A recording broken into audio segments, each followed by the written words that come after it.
मेरी माँ को आप लोगों ने कब्र में जितना तड़पाना था तड़पा दिया। इस मुल्क के लिए मेरी तमाम खिदमात को आपने चूल्हे में डाल दिया, एक ऐसी लड़की की कहने में आकर जिसका इंटरव्यू लेना ही नहीं चाहिए था। बिस्मिल्लाहिर्रहमानिर्रहीम। अस्सलाम वालेकुम नाजरीन, एनबी न्यूज़ की तरफ से मैं आपका मेज़बान नवाज भुट्टो अपने कैमरामैन फुरकान नवाज के साथ आपकी खिदमत में हाजिर हैं। नाजरीन, सिंध हाई कोर्ट ने मारूफ मजहबी स्कॉलर और रुकन कौमी असम्बली डॉक्टर आमिर लियाकत के पोस्टमार्टम के हवाले से कई सवालात खड़े कर दिए हैं। जहां डॉक्टर आमिर लियाकत के पोस्टमार्टम का मामला सिंध हाई कोर्ट में जो है वो ज़ेर बहस आया, वहीं पर मोहतरमा बेनज़ीर भुट्टो के पोस्टमार्टम के मामले पर भी जो है वो अदालत ने रिमार्क्स दिए। इन रिमार्क्स में सिंध हाई कोर्ट ने क्या कहा और आज की समाअत में क्या हुआ, ये तमाम हक़ाइक़ लेकर हम आपकी खिदमत में हाजिर हैं। अगर आपको हमारा प्रोग्राम पसंद आए तो मेहरबानी करके सब्सक्राइब करना, लाइक करना और शेयर करना मत भूलिएगा। नाज़रीन, आज सिंध हाई कोर्ट में मारूफ मजहबी स्कॉलर और रुकन कौमी असम्बली डॉक्टर आमिर लियाकत की पोस्टमार्टम के मामले पर समाअत हुई। नाज़रीन, आज सिंध हाई कोर्ट में केस की समाअत के दौरान डॉक्टर आमिर लियाकत के बेटे और बेटी की तरफ से नामजद वकील ने अदालत के सामने ये सवाल उठाया कि एक जुडिशल मजिस्ट्रेट ने पुलिस रिपोर्ट की रोशनी में डॉक्टर आमिर लियाकत की तदफीन की इजाज़त दे दी, जबकि दूसरे मजिस्ट्रेट ने किसी और की दरख्वास्त पर, जिनका डॉक्टर आमिर लियाकत से ना तो कोई रिश्ता था ना कोई ताल्लुक था, लेकिन उनकी दरख्वास्त पर दोबारा से पोस्टमार्टम की इजाज़त दे दी।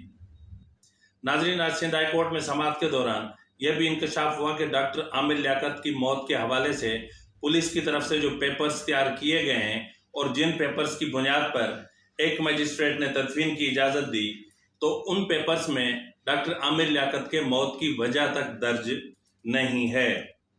आज केस की समाअत के दौरान अदालत ने यह दरियाफ्त किया कि आखिर डॉक्टर आमिर लियाकत के पोस्टमार्टम के हवाले से एतराज़ किसको है, तो जिस पर डॉक्टर आमिर लियाकत के बेटे और बेटी की तरफ से नामजद वकील ने कहा कि ये पोस्टमार्टम के खिलाफ जो दरख्वास्त आपकी नज़रों के सामने है, ये डॉक्टर आमिर लियाकत के बेटे और बेटी ने दायर की है और उनका कहना है कि डॉक्टर आमिर लियाकत का जो पोस्टमार्टम है वो न किया जाए। नाज़रीन, केस में समाअत के दौरान वकील दरख्वास्त गुजार ने यह सवाल उठाया कि मोहतरमा बेनज़ीर भुट्टो की शहादत के बाद उनका पोस्टमार्टम भी नहीं हुआ था। नाज़रीन, केस की समाअत के दौरान दरख्वास्त गुजार के वकील की तरफ से यह सवाल उठाया गया कि शहीद मोहतरमा बेनज़ीर भुट्टो की शहादत के बाद उनका पोस्टमार्टम भी नहीं हुआ था।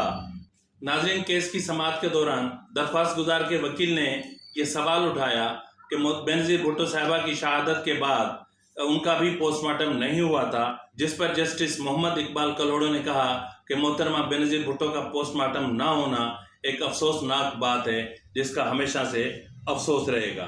नाज़रीन, केस की समाअत के दौरान जस्टिस कौसर सुल्ताना ने कहा कि मोहतरमा बेनज़ीर भुट्टो का पोस्टमार्टम तो नहीं हुआ, ताहम उनकी शहादत के बाद पूरे मुल्क का पोस्टमार्टम हो गया। नाज़रीन, केस की समाअत के दौरान ये भी कहा गया कि दानिया शाह की तरफ से जो वीडियोज़ वायरल की गई थी, उनकी वजह से डॉक्टर आमिर लियाकत शदीद ज़हनी दबाव का शिकार थे और वो डिप्रेशन में चले गए थे और उनकी मौत की वजह यही हो सकती है और इसके अलावा और कुछ भी नहीं, तो ताहम जो है उनका पोस्टमार्टम न किया जाए, क्योंकि उनके इंतकाल को कई दिन गुजर चुके हैं। इस वक्त उनकी मैयत को बाहर निकालना और पोस्टमार्टम करना ये काफ़ी उनके वर्सा के लिए तकलीफ दे अमल है। नाज़रीन, केस की समाअत के दौरान जस्टिस मोहम्मद इकबाल कलोड़ो ने कहा कि कानून के मुताबिक पोस्टमार्टम होना ज़रूरी है, क्योंकि पोस्टमार्टम ही वो वाहिद ज़रिया है जिससे मौत के असबाब का पता चलता है, जिसकी बुनियाद पर अदालतों को इंसाफ करने में आसानी होती है। ताहम अदालत ने केस की समाअत 28 जुलाई तक मुलतवी कर दी है। अब देखना यह है कि अदालत अगली समाअत पर क्या हुक्म सुनाती है। इसी के साथ ही अपने मेज़बान नवाज भुट्टो को इजाज़त दीजिए। अल्लाह हाफिज़।